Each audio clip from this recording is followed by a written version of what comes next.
नमस्कार विद्यार्थियों और दोस्तों, आज के हमारे इस वीडियो लेक्चर में हम डिस्कस करेंगे इंटरेस्ट ऑन कैपिटल के बारे में, यानी पूंजी पर ब्याज की गणना कैसे की जाती है।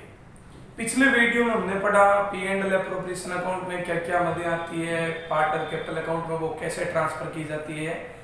अब उन्हीं जो आइटम्स को हम डिस्क्राइब में पढ़ेंगे, एक एक डिटेल से पढ़ेंगे कि इंटरेस्ट ऑन कैपिटल क्या है, इंटरेस्ट ऑन ड्राइंग क्या है, कमीशन की गणना कैसे होती है, सैलरी बोनस को कैसे ट्रांसफर किया जाता है। उसी चरण में हम सबसे पहले आज चर्चा करेंगे इंटरेस्ट ऑन कैपिटल के बारे में। अब इंटरेस्ट ऑन कैपिटल क्या होता है, देखिए इसके दो ट्रीटमेंट होते हैं। एक होता है इंटरेस्ट ऑन कैपिटल चार्जेस और एक होता है इंटरेस्ट ऑन कैपिटल एप्रोप्रिएशन। यानी एप्रोप्रिएशन और चार्ज का देखो दोनों में बहुत बड़ा डिफरेंस है। अभी हम इसमें पहले तो ये गणना करेंगे कि इंटरेस्ट ऑन कैपिटल की गणना कैसे होती है, फिर हमें इसके बारे में पढ़ना पड़ेगा कि चार्जेस क्या है और एप्रोप्रिएशन क्या है। अब चार्जेस क्या है, एप्रोप्रिएशन क्या है, इस पर चर्चा करने से पहले हम पहले ये देख लेते हैं कि इसकी गणना कैसे होती है, how to calculate the interest on capital. तो देखिए इंटरेस्ट ऑन कैपिटल पूंजी पर जो ब्याज है वो फर्म के लिए एक प्रकार का एक्सपेंसेस है, फर्म के लिए एक प्रकार का लॉस है। इसका पेमेंट पार्टनर को करना पड़ता है, पार्टनर के लिए एक प्रकार की इनकम है। अब इसकी गणना करने के लिए हमारे सामने दो मेथड हैं। एक तो है सिंपल मेथड, जिसे हम सामान्य विधि भी बोल सकते हैं। दूसरी है गुणनफल विधि, जिसे हम बोल सकते हैं बाय प्रोडक्ट मेथड। अब सिंपल मेथड में क्या होता है और प्रोडक्ट मेथड में क्या होता है, इसके बारे में हम चर्चा करेंगे। देखिए सबसे पहले हम सिंपल मेथड के बारे में डिस्कस करते हैं। सिंपल मेथड में क्या होता है कि देखिए जो इंटरेस्ट ऑन कैपिटल है, इंटरेस्ट ऑन कैपिटल है, इसकी गणना कैसे करते हैं। देखिए amount of capital into rate, या रेट का मतलब रेट ऑफ इंटरेस्ट से है जो हमारे क्वेश्चन में दी हुई होगी। ये हो गया टाइम मंथ में अपॉन में 100 इंटू 12, यानी interest on capital is equal to amount of capital, यानी कितनी कैपिटल आपने लगाई वो कैपिटल का अमाउंट है, into rate of interest, interest on capital पर इंटरेस्ट की रेट क्या है वो रेट आपको यहाँ परसेंटेज में लिखनी है, इनटू टाइम। अब टाइम क्या है, कितने महीने, यानी इसने साल के शुरू में लगाई, साल के बीच में लगाई, वहां से लेके at the end of the year, यानी जिस दिन आप इसकी गणना कर रहे हो, अकाउंट बंद होने की तारीख तक के जितने भी महीने डे है, वीक है, जो भी है, यहाँ पे मैंने मंथ के हिसाब से लिए इसलिए मैंने अपॉन में 12 लगाए। 100 क्यों लगे, क्योंकि रेट ऑफ परसेंटेज में होगी तो अपॉन में 100। अब जैसे देखिए एक एग्जांपल ले लेते हैं हम। एक्स नाम का एक पार्टनर है, इसने at the beginning of the year, साल के एकदम स्टार्टिंग में 1 लाख रुपए की कैपिटल इंट्रोड्यूस की और रेट दे दी हमारे पास क्वेश्चन में 12% पर एनम। तो हमें इंटरेस्ट ऑन कैपिटल की कैलकुलेशन करनी है, तो हम कैसे करेंगे। देखिए एकदम सिंपल सा है कि एक्स नाम के पार्टनर ने 1 लाख रुपए इंट्रोड्यूस किए और उसने पूरे साल भर के लिए 1 लाख रुपए अपने फर्म में रखे और उसको 12% पर एनम से इंटरेस्ट अगर हमें देना है तो उसकी गणना हम कैसे करेंगे। देखिए इंटरेस्ट बराबर अमाउंट ऑफ कैपिटल यहाँ पे कितना है, ये 1 लाख हो गया, मल्टीप्लाई रेट, ये देखो 12% परसेंटेज है तो अपॉन में क्या आ जाएगा 100। अब यहाँ पे देखिए इसने पूरा साल ही लिया है तो यहाँ पे अपने 12 मंथ अपॉन में भी 12, यानी एक एक लिखे तो भी सही है। 12 से 12 कट गए, 2 0 से 2 0 गए तो अपने उत्तर आ जाएंगे 12,000 आंसर। ये था सिंपल मेथड से इंटरेस्ट ऑन कैपिटल की कैलकुलेशन करना। ध्यान रहे, एक सबसे जरूरी बात यह आपको ध्यान रखनी है कि जो ये कैपिटल इंट्रोड्यूस कर रहा है वो कौन सी डेट को इंट्रोड्यूस कर रहा है। साल के जो प्रारंभ की डेट है उस दिन अगर उसने इंट्रोड्यूस की तो पूरे साल के लिए 12 महीने होंगे। लेकिन कई बार क्वेश्चन में डेट दे दी जाती है कि इसने साल के बीच में या साल के मिड में या किसी पर्टिकुलर डेट को इंटरेस्ट ये कैपिटल इंट्रोड्यूस की, तो हमें उस पर्टिकुलर डेट से at the end of year के बीच में जो अवधि है कितने महीने, उन महीनों का ही इंटरेस्ट देना है। एक और बात ध्यान रखने वाली कि जो ये इंटरेस्ट ऑन कैपिटल है ये हमेशा ओपनिंग कैपिटल पर ही दिया जाता है।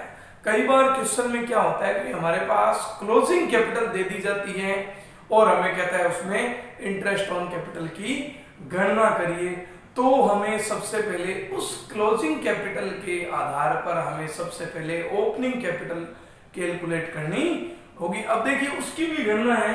उसकी गणना कैसे करेंगे कि सबसे पहले क्लोजिंग कैपिटल जो आपको क्वेश्चन में दे रखी है, मान लीजिए 50,000 रुपए आपको दे रखी है। अब आपको क्वेश्चन में ड्राइंग दे रखा है 10,000 रुपए है, तो वो ड्राइंग हमेशा ऐड करेंगे हम, लेस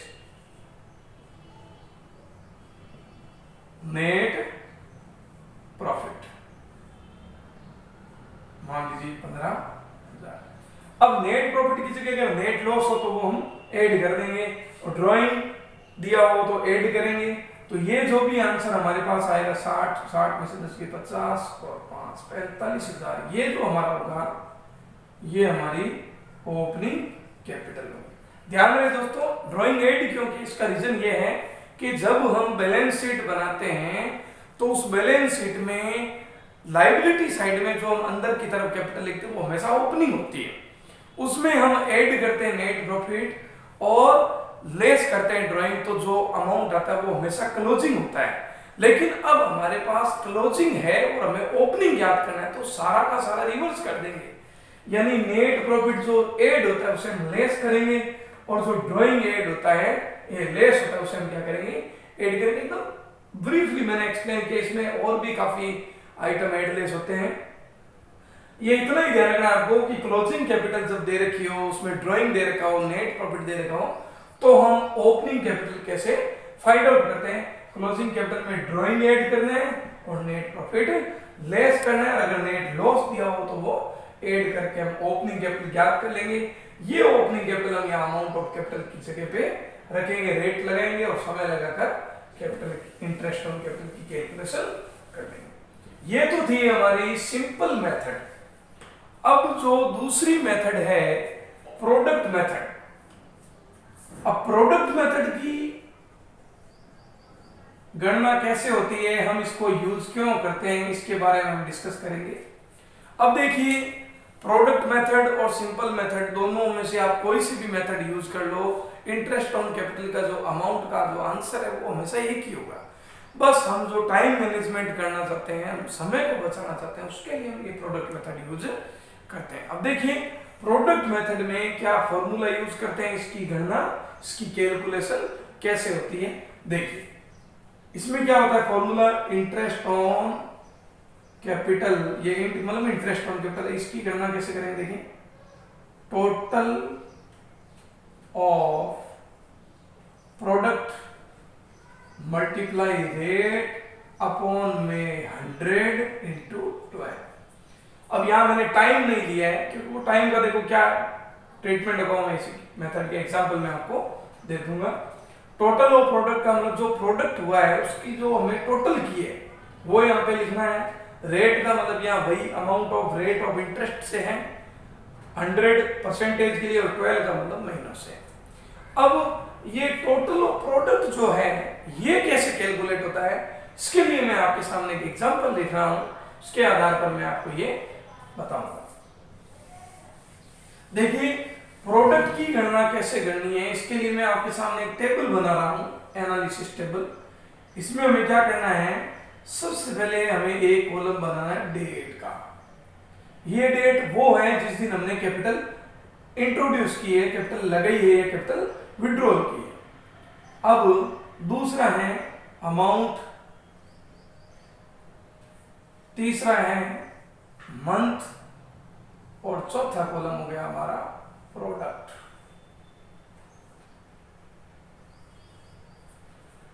अब क्या करते हैं, जैसे मान लीजिए हमारा अकाउंटिंग ईयर जनवरी से दिसंबर स्टार्ट, 1 जनवरी 2020।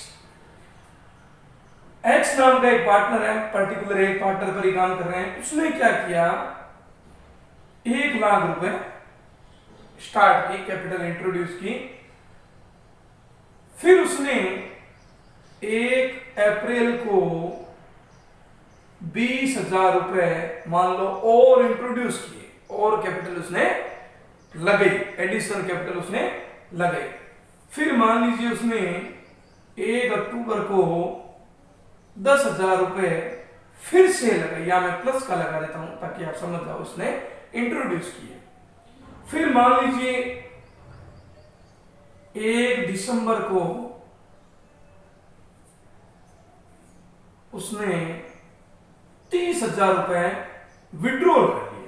ये यहां पे मैं कॉस्ट कर दूंगा।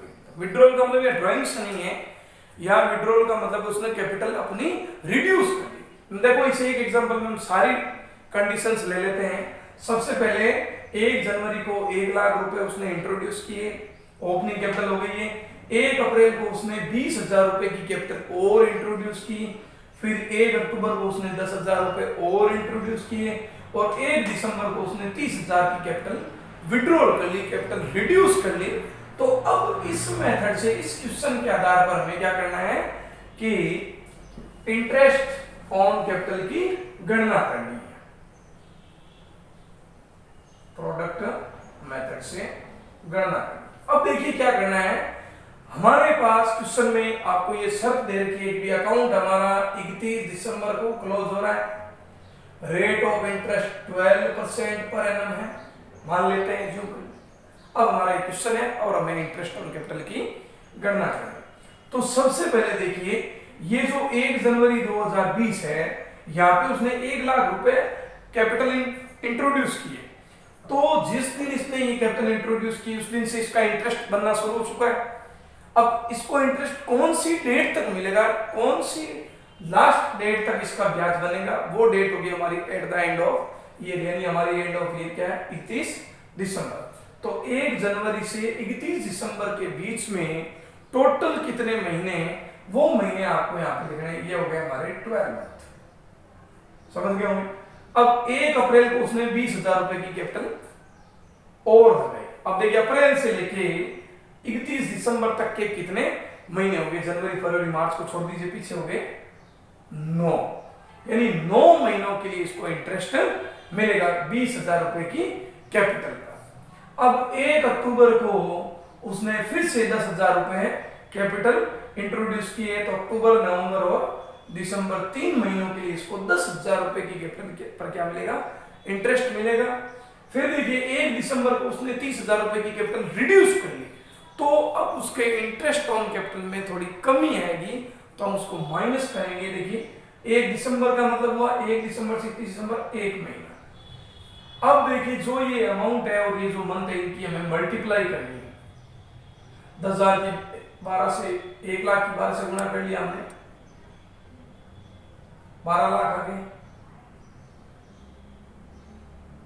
ये 1,80,000 आ गए, ये आ गए अपने 30,000, और ये भी आ गए अपने 30,000। ये माइनस के क्योंकि विड्रॉल है। अब हमें क्या करना है, इन सब की टोटल करनी है। एक 12 लाख और ये 1,80, 13 लाख 80,000 हो गई, ये टोटल 30 से 30 कट गए। अब ये हमारा जो आंसर ये हो गया हमारा सिग्मा प्रोडक्ट, यानी टोटल ऑफ प्रोडक्ट हमारे पास 13,80,000 आ गया। अब हमारे इंटरेस्ट की कैलकुलेशन कैसे होगी, interest on capital is equal to sum of product multiply rate upon 100 into 12, यानी ये फॉर्मूला मैंने आपको बताया सम ऑफ प्रोडक्ट या टोटल ऑफ प्रोडक्ट। अब टोटल ऑफ प्रोडक्ट के जो हमारा जो आंसर है ये हमारा है 13,80,000 इंटू रेट मैंने 12% एज्यूम की थी अपॉन में 100 मल्टीप्लाई बाय 12। अब देखिए आंसर आ गया हमारा 13,800। ये 13,800 हमारा इंटरेस्ट ऑन कैपिटल होगा। अब देखिए इस मेथड में क्या फायदा है कि अलग अलग डेट को जब पर्टिकुलर कैपिटल इंट्रोड्यूस या विड्रॉल की जाती है तो उस पर अलग अलग गणना नहीं करनी पड़ती, एक साथ ही गणना में एक ही आंसर आ जाता है। यही क्वेश्चन अगर आप सिंपल मेथड से करते तो हमें 4 बार अलग अलग फॉर्मूले यूज करने पड़ते, यानी सबसे पहले 1 लाख का 12% लगाते हैं 12 महीनों का तो हमारा आंसर आता 12,000, फिर 20,000 का 12% 9 महीनों का इंटरेस्ट लगाते, फिर 10,000 का लगाते, फिर 30,000 का माइनस करते। इस तरह से अलग अलग हम कैलकुलेशन करते तो हमारा थोड़ा टाइम ज्यादा कंज्यूम होता, लेकिन आंसर यही 13,800 ही आएंगे। तो इस टॉपिक में हमने इंटरेस्ट ऑन कैपिटल के बारे में डिस्कस किया, इंटरेस्ट ऑन कैपिटल की गणना कैसे होती है, उसकी 2 मेथड मैंने आपको बताई।